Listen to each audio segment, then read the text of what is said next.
In Glassboro, New Jersey, a little community half an hour south of Philadelphia, there's a statue right by the road as you drive into town. It's of a man named Henry Rowan. He liked to be called Hank. Whenever Hank Rowan came to Glassboro, he was mobbed like a rock star, which probably embarrassed him because he wasn't given to those kinds of displays. When Hank Rowan died in December of 2015, there was a huge memorial service. Then in the evening, students from the local college gathered around his statue, holding candles, and sang for him, as earnestly as only college kids can.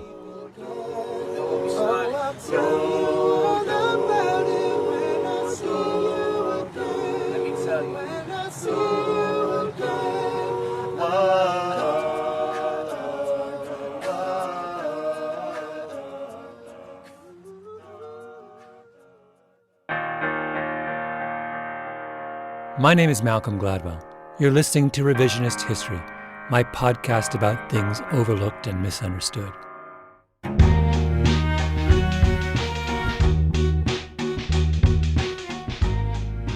This episode is my eulogy for Hank Rowan. I never met him, but he's a hero of mine. I want to understand why he didn't become everyone's hero. Why Hank Rowan's example didn't spread beyond Glassboro, New Jersey.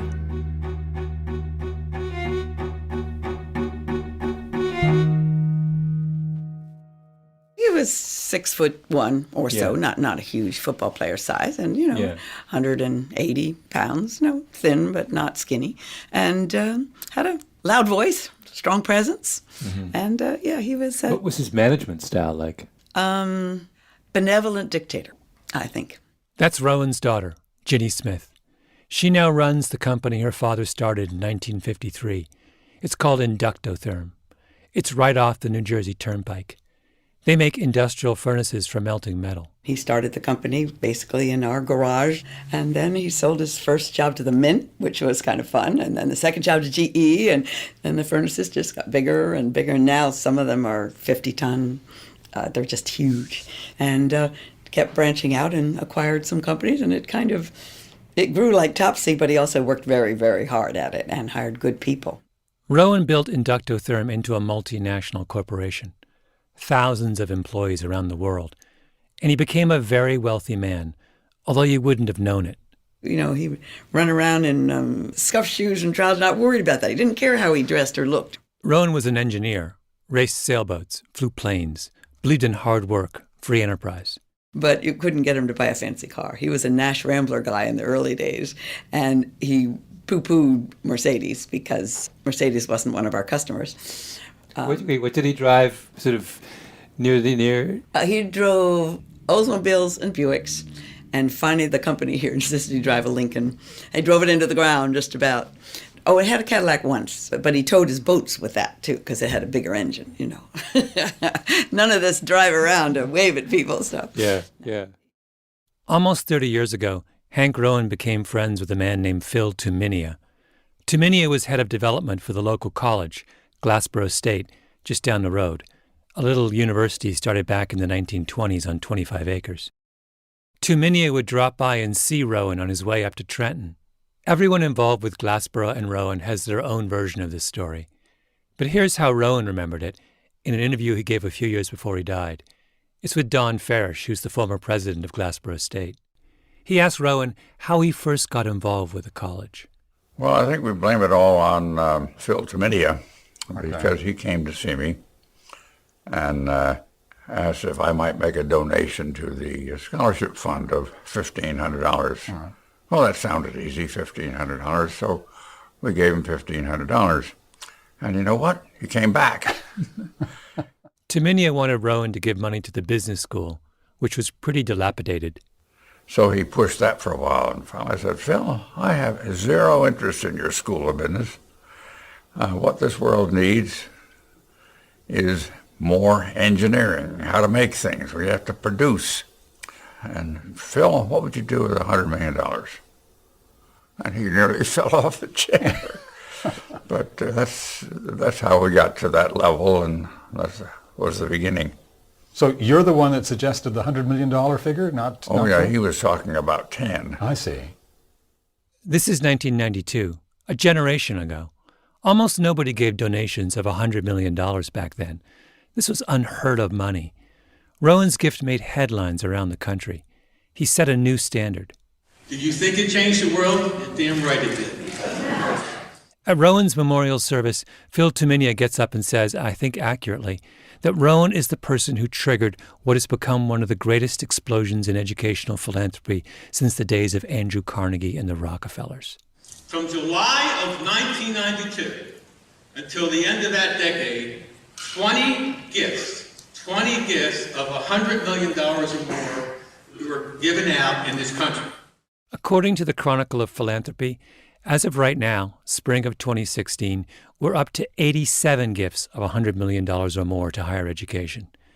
So everyone followed Rowan's lead, except not really. Rowan gave his money to Glassboro State College, a public university in a sleepy little town in South Jersey that no one had ever heard of. The college was close to broke. At the time, they had an endowment of $787,000. But the people who followed Hank Rowan, who were inspired by the size of his donation, almost all of them gave money to wealthy, prestigious schools. Let me just read to you the names of some of the educational institutions that have received the largest donations in American history. Ready? In 2013, the billionaire co-founder of Nike, Phil Knight, pledged $500 million to the Oregon Health and Science University in Portland. Okay, not the most prestigious institution in America. But wait. Then come three $400 million donations. The first is the billionaire John Kluge's gift to Columbia University in 2007. The second is the hedge fund manager John Paulson's gift to Harvard University in 2015. The third is Phil Knight's gift to Stanford University in 2016. And after that, in order, here are the universities that get the biggest donations: Johns Hopkins, Harvard again, University of Chicago, Princeton, Tufts, Carnegie Mellon, Cornell, Yale, Penn, Claremont McKenna, Columbia again, Baylor, USC, Columbia a third time, Michigan, University of California, Wisconsin. I could go on if you want, through all 87, but basically we're talking about the same wealthy elite schools getting the biggest donations again and again. Hank Rowan did something unprecedented, and nobody followed him.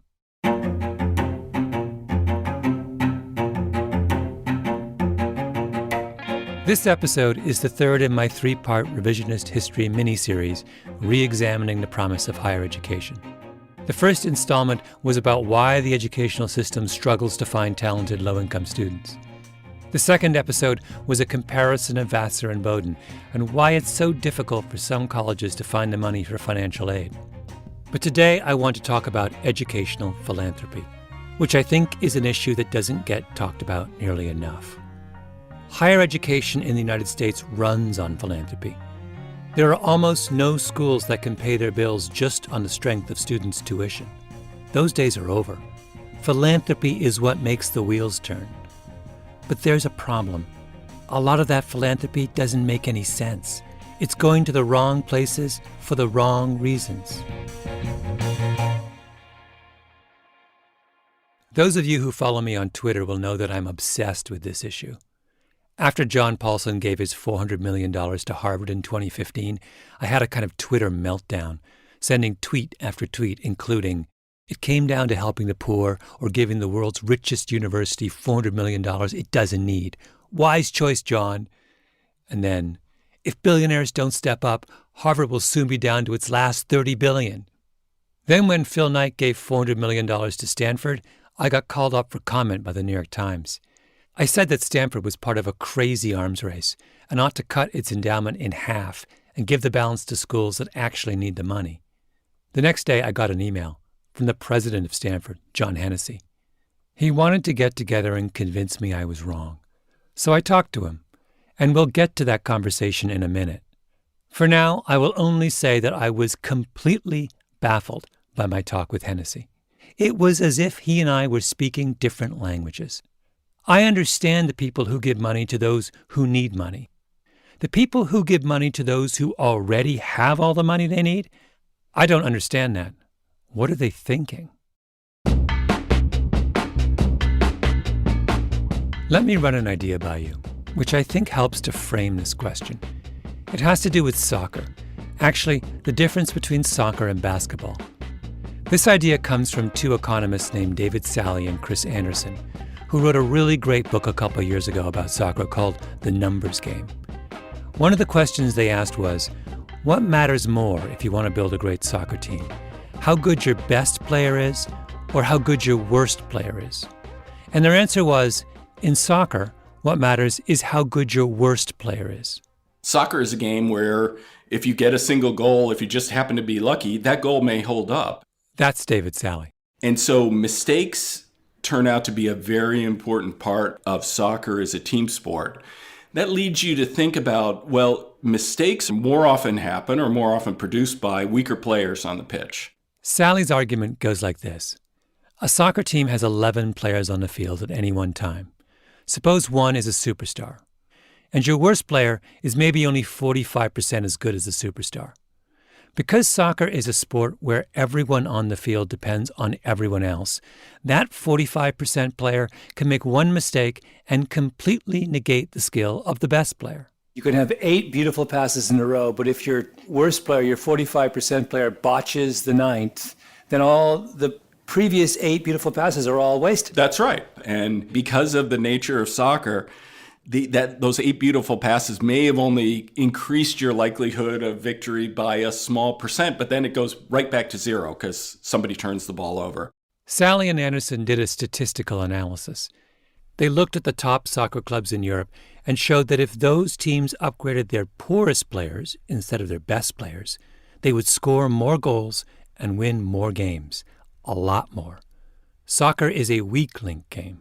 Yes, having a better superstar was, of course, better, but actually having a better end of the bench or 11th guy on the pitch was actually more influential to whether you won matches or not. Which would be the exact opposite of basketball. Yeah. Basketball is probably the opposite end of the continuum from, if you think about soccer as maybe the weakest link sport, basketball is probably the most superstar-driven team sport that we have.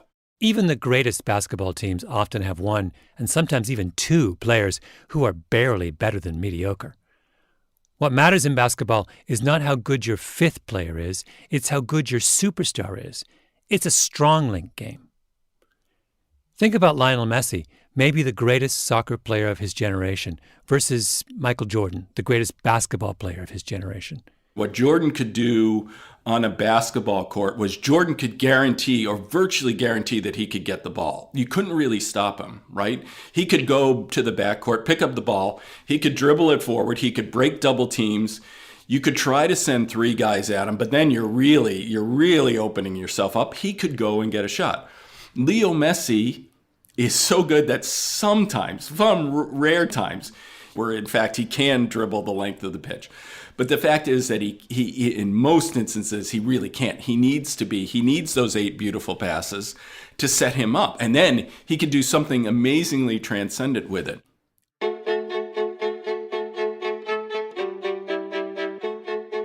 I think the weak link, strong link distinction is incredibly useful in making sense of certain kinds of problems. Suppose I said to you, for example, here's $50 billion. Spend it in a way that makes air travel in the United States more efficient. The last thing you would do is to go to Denver, which has that big, gorgeous new airport, and make it even bigger and even more gorgeous.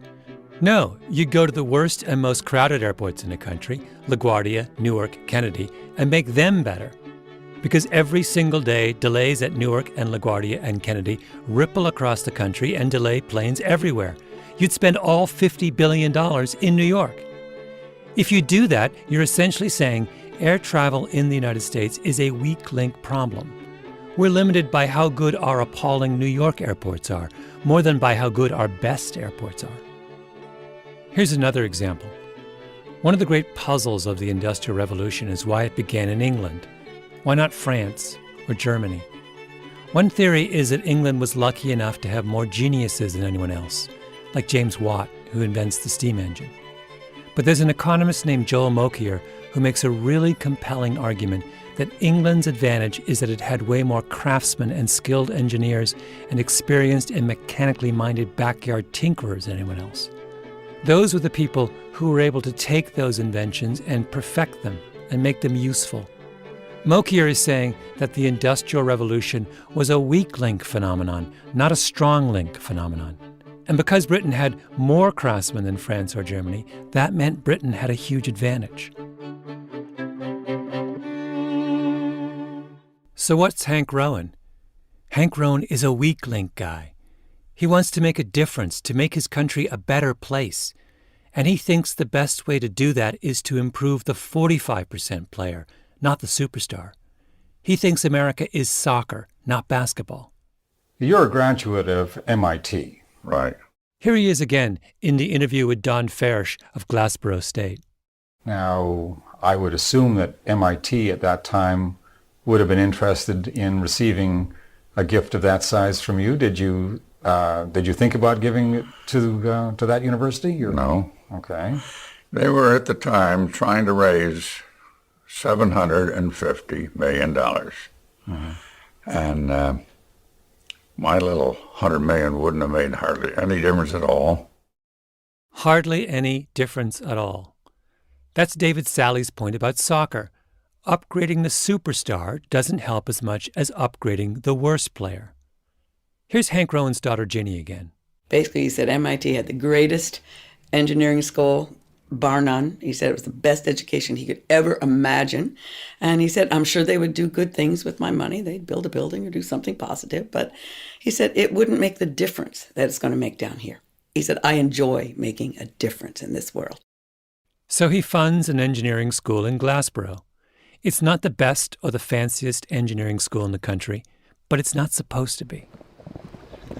So it's one 4-story building? Is it 4 or is it 3? It's 3-story building, and then it has 2 wings to it, and there's labs. We'll go walk down. I went for a tour with Joe Cardona, the university's head of PR. You know, we're a state institution, so a building like this was like, wow, whiz bang, you know, look, it's an engineering building. Yeah. And so here, why don't we just walk down the hall down this? Yeah.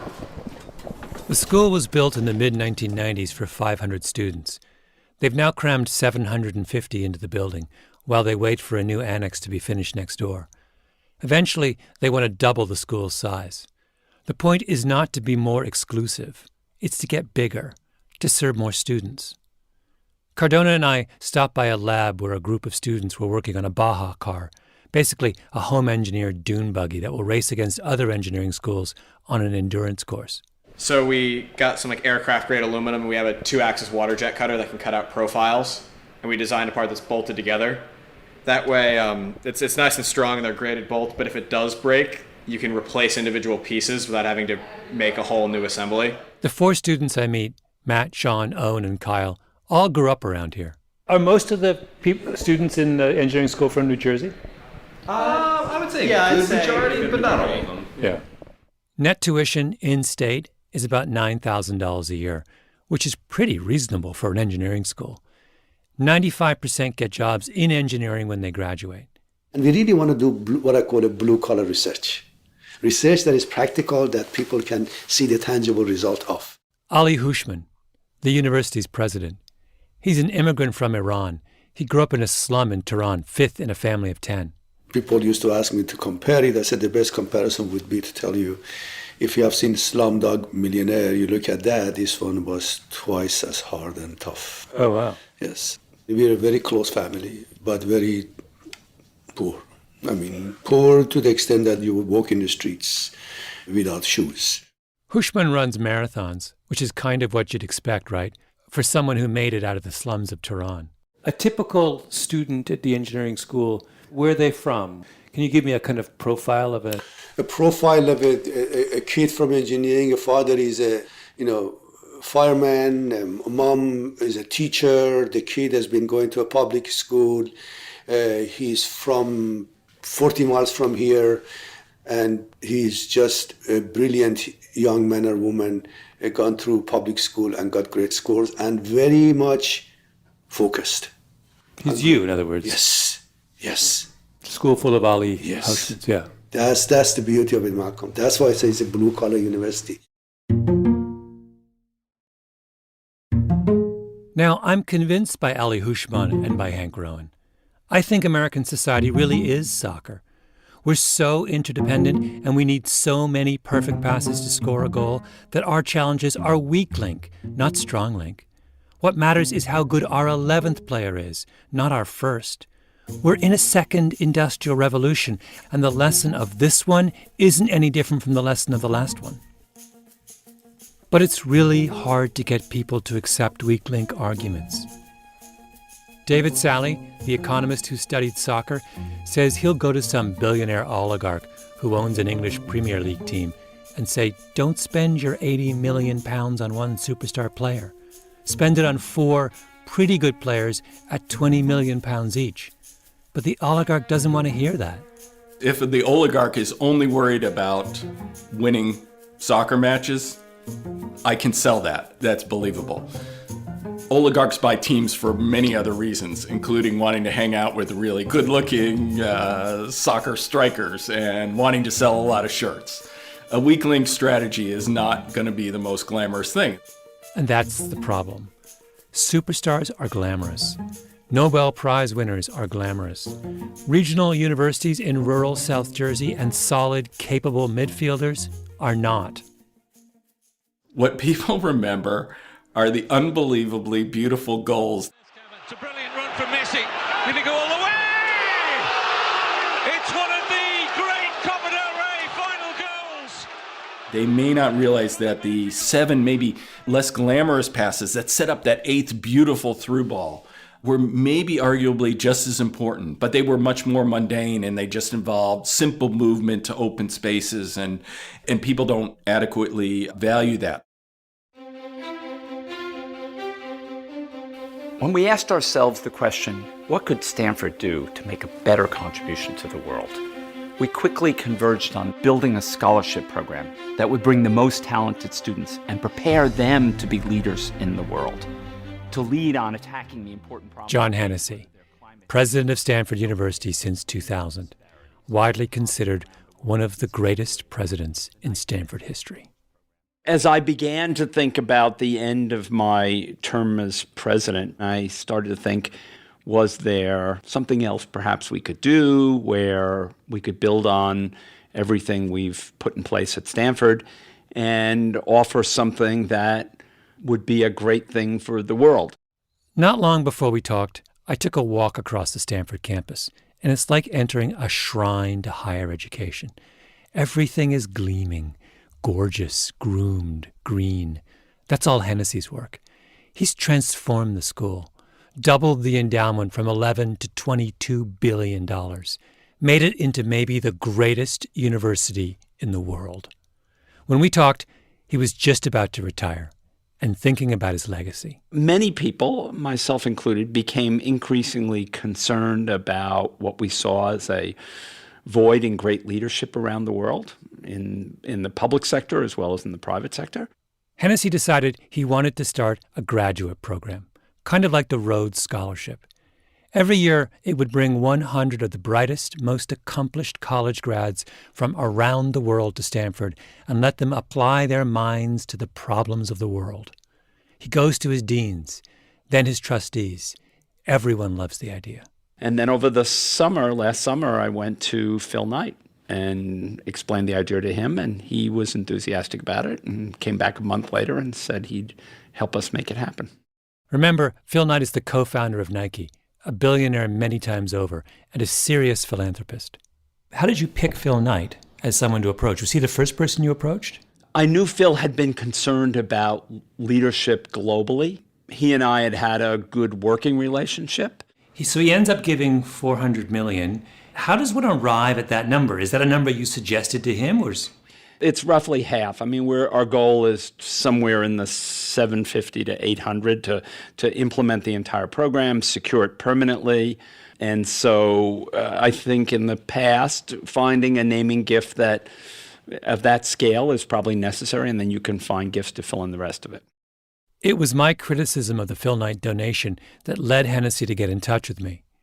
He wanted to explain his thinking, which is John Hennessy wants to do a great thing for the world. So he sets up an $800 million graduate program for 100 elite students. He's the anti-Rowan, right? Hank Rowan wanted to start at the bottom and tries to lift as many people up as possible. Hennessy starts at the top and lavishes $800 million on the most exclusive group he can find. Rowan is a weak link guy. His world is soccer. Hennessy is playing basketball, and he wants to focus his billions on the superstars. In the time you've been at Stanford, the endowment went from what? From 11 to 22, is that right? Yeah, probably about 11 to 22, right. Most of that's endowment returns, not mostly gifts, but there's some gifts in there too, obviously. How much is enough for an institution like Stanford? How much is enough? I think if our ambitions don't grow, then I think you do reach a point where you have enough money. And I would hope that our ambitions for what we want to do as an institution, both in our teaching and our research, grow. In other words, there really isn't such a thing at Stanford as enough money. The school's ambitions are always growing, so its endowment should too. Just because you already have more resources than almost anyone else doesn't mean you should stop collecting even more resources. Hennessy is a hardcore strong linker. Hypothetically, if, Bill Gates or Larry Ellison came to you and said, I'm giving you $10 billion. I'm retiring and I'm giving it all. My will says everything goes to Stanford. I mean, would you say we don't know, we don't need it? Or would you say we can put that money to good use? Well, first of all, I don't think either Larry Ellison or Bill Gates is going to give me $10 billion unless I tell them exactly what I'm going to do with it and how I'm going to make it a good investment. And since I know both of them, I can tell you they won't. They won't do it. Could you make an argument to Larry Ellison that you could put, if he gave you $10 billion, you could put it to good use? $10 billion. Just to put us in the ballpark, because I worry sometimes that Americans get a little jaded about big numbers, $10 billion is a few billion more than the gross domestic product of Barbados and $4 billion shy of the gross domestic product of Jamaica. Basically, I'm asking, what would happen if someone gave you, Stanford, the average economic output of an entire Caribbean country for a year? Tax-free, by the way. The guy who gives the $10 billion gets to write it off, and every dollar Stanford earns on that $10 billion, they get to keep. $10 billion, I'd have to do something really dramatic for $10 billion. Really dramatic. He thinks about it for a moment. Actually, I counted for about 2 seconds. Then he comes up with something really dramatic. The one area where I think there is an opportunity for significant incremental funding is in the biomedical sciences. If that were an endowment, for example, so you're throwing out $500 million a year, I could find a way to spend $500 million a year in biomedical research. $10 billion. He could totally use another $10 billion. At this point, I'm just curious. I mean, I've read about strong-link thinkers in books, but I've never actually talked with one before. So I keep posing more and more far-fetched scenarios. Do you ever imagine that a president of Stanford might go to a funder and say, at this point in our history, the best use of your money is to give to the UC system, not to Stanford? The UC system is the University of California system. 10 schools: Berkeley, UCLA, San Diego, Davis, Santa Barbara, etc. Maybe the finest group of public universities in the world. If you listen to the previous episode of Revisionist History, the one about Vassar, I talked about the New York Times Access Index. It's a ranking of 180 universities in the U.S. according to how good a job they do in finding, educating, and financially supporting low-income students. Right now, Vassar comes in 8th. Well, 6 of the first 7 spots on that list are University of California schools. Stanford has 16,000 students. The UC system has 238,000 students. So I'm asking John Hennessy, might there ever be an instance where he might tell a would-be super philanthropist, look, we've already got $22 billion in the bank, higher than the output of 2 Caribbean countries, and it's earning us a couple of tax-free billions every year. Your dollar would go further at the public institutions down the street, since they educate 222,000 more students than we do with a fraction of the endowment. I'm not holding Hennessy to his answer. I'm not looking for him to make a solemn pledge. I'm just asking. Well, that would be a hard thing to do, obviously, to turn them away. And I think the other question we'd be asked is, how can I have confidence that they'll use my money well? Which the president of Stanford is not in a position to vouch for, I think. Now, I realize he has institutional loyalties. He's the head of Stanford. And I must say, I like Hennessy. But am I the only one who finds his answer ridiculous, even offensive? He's suggesting that he can't guarantee that the UC system may be the most successful and socially progressive public university system in the world. He can't guarantee they would use that money well? As opposed to what? As opposed to spending $800 million on a boutique graduate program for 100 elite students a year? That kind of using money well? It is the preeminent scholarship program. You'll get the best and brightest young men and women from around the world who will receive a graduate education at the world's best university. When this program is established, that's the promotional video for the Scholarship Fund. You just heard Phil Knight talking about it. You can watch all 4 minutes and 23 seconds of it at revisionisthistory.com. It's impressive. Lots of drone aerial shots of Stanford's spotless palm-lined avenues. But let's do the math on the scholarship. Hennessy's plan is to fund it from the proceeds of investing $800 million. It's an endowment. The usual rule of thumb is that an endowment gives you about 5% a year, so $40 million. And with 100 students a year in a 3-year program, that comes out to $133,000 per student. $133,000 per student per year. Are precious metals also involved? Helicopters? Are they doing this on a beach at St. Bart's?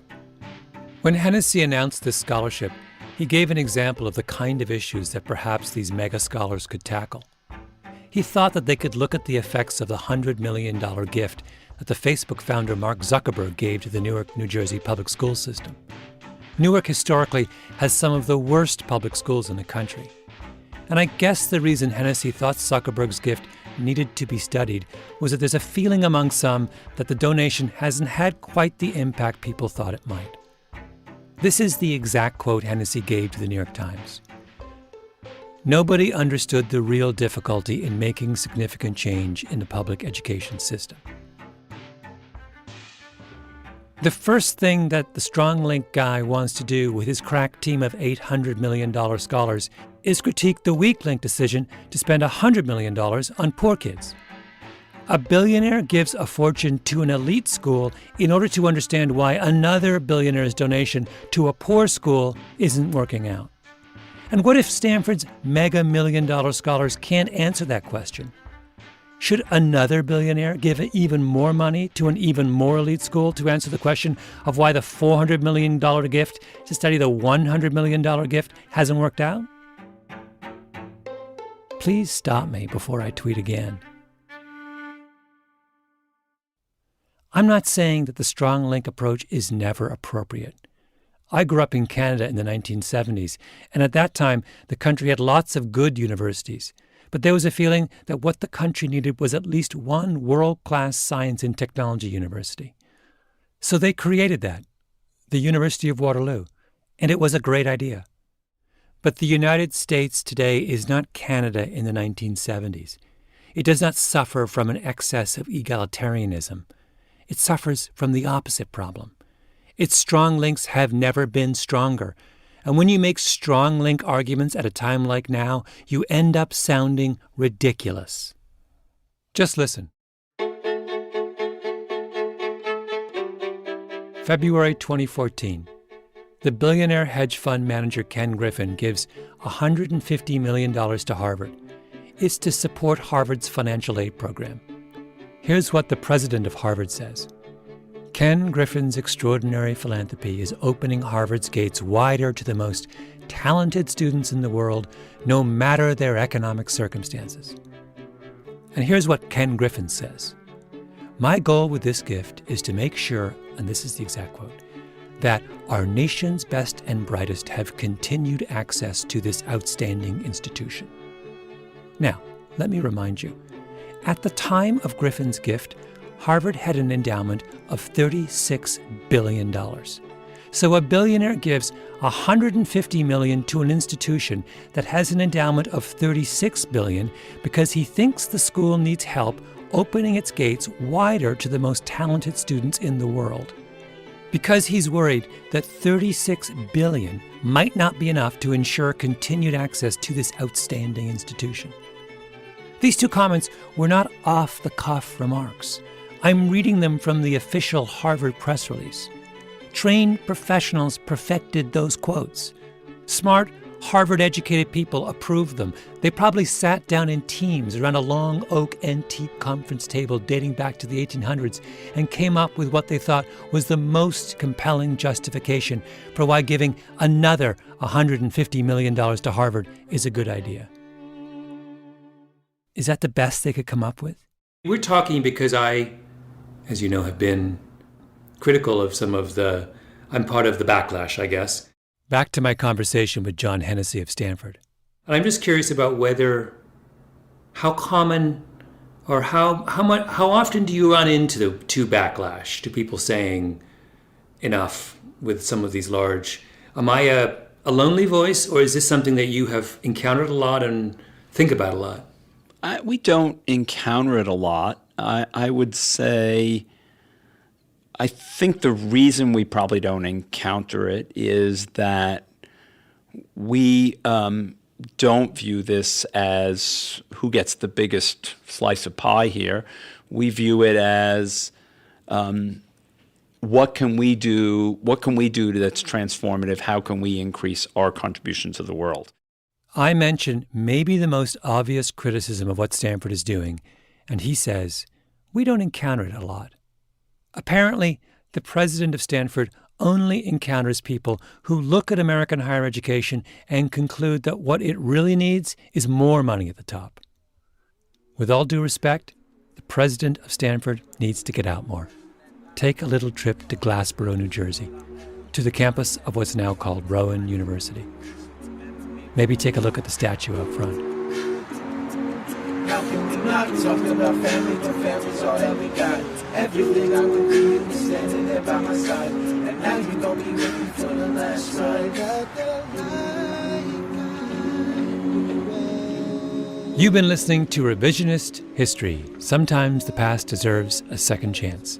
If you like what you've heard, we'd love it if you rate us on iTunes. It helps a lot. You can find more information about this and other episodes at revisionisthistory.com or on your favorite podcast app. Our show is produced by Mia Lobel, Roxanne Scott, and Jacob Smith. Our editor is Julia Barton. Music is composed by Luis Guerra and Taka Yasuzawa. Flawn Williams is our engineer. Fact-checker Michelle Soraka. Thanks to the Panoply management team, Laura Mayer, Andy Bowers, and Jacob Weisberg. I'm Malcolm Gladwell.